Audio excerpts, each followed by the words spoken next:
ناظرین آپ کو بتائیں سینئر سیاستدان senator Faisal Vawda national press club Islamabad میں موجودہ سیاسی حالات اور 24 اکتوبر کو پی ٹی آئی کی احتجاج کی کال کے حوالے سے اہم پریس کانفرنس کر رہے ہیں. آپ کو براہ راست لیے چلتے ہیں. تو اگر ہم یہاں کوئی چیز ہوتی ہے تو ہم بھی کسی کو نکال دیتے, کبھی اپنا ملبہ یہاں پہ ڈال دیتے, اس پہ ڈال دیتے, اس پہ ڈال دیتے. فرق یہ ہے پھر چیمپئنز کیوں بنے ہوئے ہیں. ٹھیک ہے. دوسری چیز یہ کہ کبھی آپ 40 آدمی لیٹر لکھ رہے ہیں, کبھی 50, آپ 540 آدمی رکھ لیں. میرے یہاں سے سینیٹرز یا سمیت میرے اگر کوئی پالیسی لیٹر لکھ دے یو ایس کو تو اسے کیا فرق پڑے گا ان کی زندگی کو. ٹھیک ہے. آپ کے اوپر اپنے چیزوں کے, آپ کی فیلڈ پالیسیز کی وجہ سے پورے خطے میں انریسٹ ہے. اب مجھے ایز اے پاکستانی یہ بڑا کانفیڈنس ہے اور بڑا میں پرائڈ اس میں لیتا ہوں کہ میری جو لوکیشن ہے جدھر میں موجود ہوں پاکستان, وہ ایک آرٹری ہے, اور جتنے بھی ویسٹرن دل دھڑک رہے ہیں چاروں طرف, وہ آرٹری کا بلڈ فلو میرے ملک سے گزرتا ہے. اگر مجھے آپ چوک کریں گے تو سارے آپ کے جو محبت کرنے والے ہارٹ ہیں وہ فیل ہو جائیں گے. تو مجھے اپنی ریلیونس پتہ ہے, مجھے اپنی نیوسنس نہ بنائیں, مجھے اپنی ریلیونس بنائیں, مجھے اپنا دوست بنائیں. آپ سجیشن دیں ملک کی ترقی کے لیے, ملک کے اندر ایک عدم استحکام کے لیے, ملک کے اندر ایک پیس کے لیے آپ سجیشن ضرور دیں. ہم ایک دوسرے کو دے سکتے ہیں. یہ غلامی کا اور مداخلت والی چیز ایکسیپٹیبل نہیں ہے. اور آپ کو میرا سجیشن یہ ہے کہ آپ کی فیلڈ پالیسی جو ہے جس نے پورے خطے کو ایک سائڈ پہ لگایا ہوا ہے, اسپیشلی جو چیمپئنز ہیں ڈیموکریسی کے سو کالڈ یو ایس, میں سمجھتا ہوں کہ ان کے کانگریس کے لوگ آ کے یہ بتائیں کہ آپ خطے کو ری ایڈریس کریں, ری اسٹرکچر کریں, ری وزٹ کریں. کیونکہ آپ نے جو دہشت گردی ختم کرنے کے لیے آپ گئے تھے, افغانستان کو چھوڑ کے آپ لوگ بھاگ گئے اور سارے اکوپمنٹس دے کے چلے گئے جو بین ہے, جن پہ سینکشن لگی ہوئی ہے, اور خطے کو خطرے میں چھوڑ دیا. اسی طرح جب ٹیررزم کو ایڈریس کرنے بھی آپ لوگ آئے تو آپ نے اگر کسی ٹارگیٹ کو ہٹ کیا, کوئی ٹیررسٹ تھا, تو اس کے ساتھ ایک معصوم آدمی, کسی کا بچہ, کسی کی ماں, کسی کی بہن, کسی کی بیٹی مار دی. وہاں سے بھی وائلنس اور ریونج شروع ہو گیا. اس کو ری ایڈریس کرے, یہ تماشا بند کرے مداخلت کا.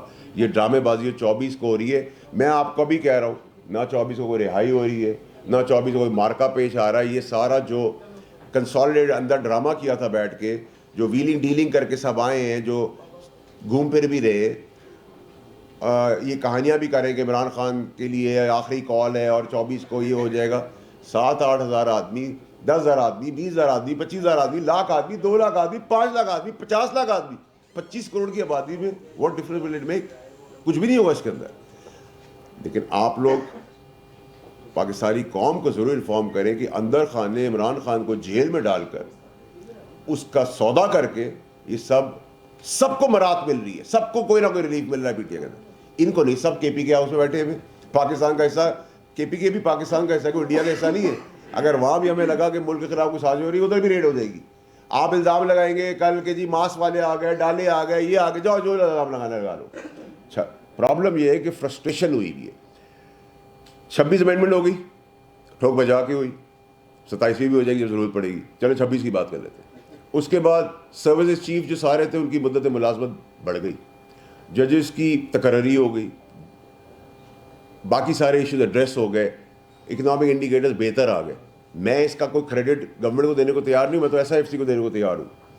اگر وہ اس کے دوران اگر آپ کا بہتری آ رہی ہے, but that does not mean کہ آپ ہماری اندر انٹرفیئرنس اور انٹروین کر جائیں ہمارے معاملات کے اندر. ہمارا مسئلہ ہے, ہم 18 میں کیا ہوا, 2003 میں کیا ہوا, 2008 میں ہوا. بھٹو صاحب پھانسی چڑھے, کوئی ہیومن رائٹ وائلیشن نہیں تھی, کوئی یو ایس نہیں آئی, اس کی ڈیموکریسی اور اس کے کانگریس والے نہیں آئے.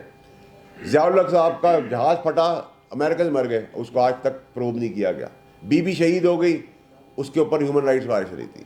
نواز شریف کو اٹھا کے باہر پھینک دیا, 2/3 میجورٹی کے ساتھ, ہیومن رائٹ وائلیشن نہیں تھی. عمران خان کی رجیم اٹھا کے باہر پھینک دی, ہمارا کوئی تعلق نہیں ہے. اب عمران خان کا تعلق ہو گیا ہے, اب آپ کہہ رہے ہیں ہیومن رائٹس وائلیشن ہے.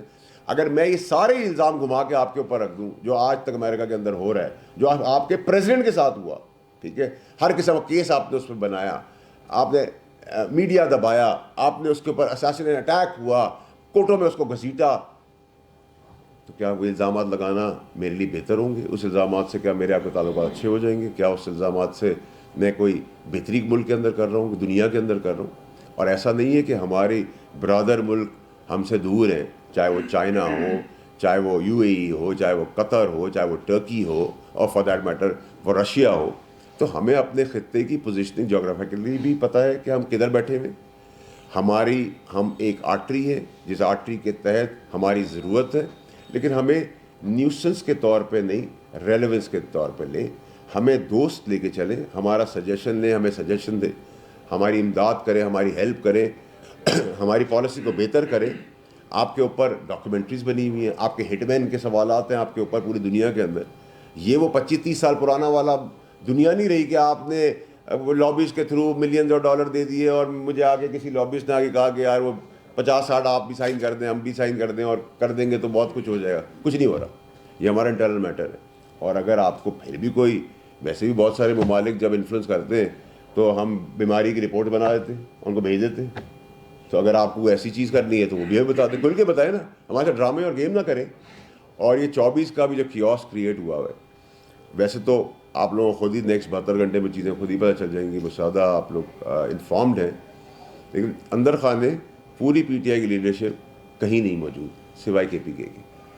وہاں مشینری بے دہڑ استعمال ہو رہی ہے, غریبوں کا خون چوسا جا رہا ہے, پیسہ بنایا جا رہا ہے, پارٹی پہ قبضے کی جنگ لڑ رہی ہے, بیگم صاحبہ کا دھڑا ہے, وہ نان سیاسی ہیں, بہن کا دھڑا ہے, لائرز کا دھڑا ہے, پرانی پی ٹی آئی کا دھڑا ہے, نئی پی ٹی آئی کا دھڑا ہے, مداخلت ہے. تو آپ پاکستان کو کس جگہ پہ لے جا رہے ہیں؟ اب ہم نے, میرے لیے, کیونکہ میرے وہ ایکس باس رہ چکے, میں تو ان کے لیے جو آج تک بات کرتا رہا, ان کی بہتری کے لیے کرتا رہا. اور آج بھی میں سمجھتا ہوں ان کو اللہ تعالیٰ کو عقل دے دے کہ وہ آنکھیں کھول کے دیکھ سکے کہ ان کی جیل اور ان کو تکلیفوں میں پہنچانے کے بعد یہ سب کتنی عیاشی کھل کے کر رہے ہیں. اور جو آئے واش ہے, 50 آدمی بھی کوئی ایم پی اے یا ایم اے نہیں لا سکے گا. پنجاب میں تو آپ بھول جائیں, پی ٹی آئی کے سارے ایم پی ایز جو ہیں وہ پی ٹی آئی کے خلاف کھڑے ہوئے ہیں, کیونکہ پی ٹی آئی تو وہ پارٹی نہیں تھی. میری تو پولیٹیکل برتھ یا پیدائش سیاسی طور پہ اسی پارٹی میں ہوئی ہے. تو یہاں کوئی چودھری نہیں ہے, یہاں کوئی باپ نہیں ہے, کوئی ماں نہیں ہے, کوئی بیٹا نہیں ہے کہ کل قاسم یا سلیمان آ کے ہمیں رول کرنا شروع کر دیں. باقی کی تو کسی کھاتے میں کوئی نہیں ہے. اور آپ یہاں, میں تو خود حیران ہوں, شرمندہ ہوں کہ لوگ آڈیو کے بعد سر جھکا کے نوکروں کی طرح کھڑے ہوئے, جنہوں نے 20 سال 25 سال کیا. تو اس کا لالچ دی جا رہی ہے کہ اٹیک کرو, آگ لگا دو, تو آگ لگانے والے کو ٹکٹ بھی ملے گا, پوزیشن بھی ملے گی. اور گنڈا پور صاحب کے آپ نے جتنے پہلے دھرنے دیکھے, اس میں آپ نے کب دیکھا گنڈا پور صاحب آ گئے ہیں یا چڑھائی ہو گئی ہے اور انہوں نے کفن باندھ لیا ہے؟ بھائی کفن نہیں تو سب پیروں میں پڑے ہوئے ہیں, سب کمپرومائزڈ ہیں, اور ابھی بھی ڈائلاگ بازی ہو رہی ہے اور ایک کیوس بن رہا ہے. اور ہم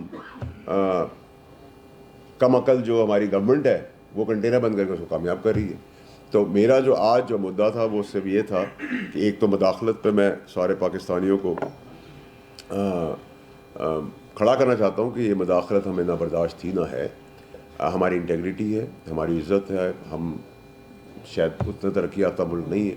دوسرا یہ 24 کا جو ڈرامہ ہے اس کے اندر ہماری بڑی کلیئرٹی ہے. اور اب میرے خیال سے ٹائم آ گیا کہ اسمبلیوں کو آگے بڑھ کر ان مداخلتوں کو روکنا پڑے گا فرنٹ فٹ پہ آ کر. اور اگر ہم سے سوال جی ناظرین, سینئر سیاستدان senator Faisal Vawda national press club Islamabad میں موجودہ سیاسی صورتحال اور 24 اکتوبر کو پی ٹی آئی کے احتجاجی کال کے حوالے سے اہم پریس کانفرنس کر رہے تھے.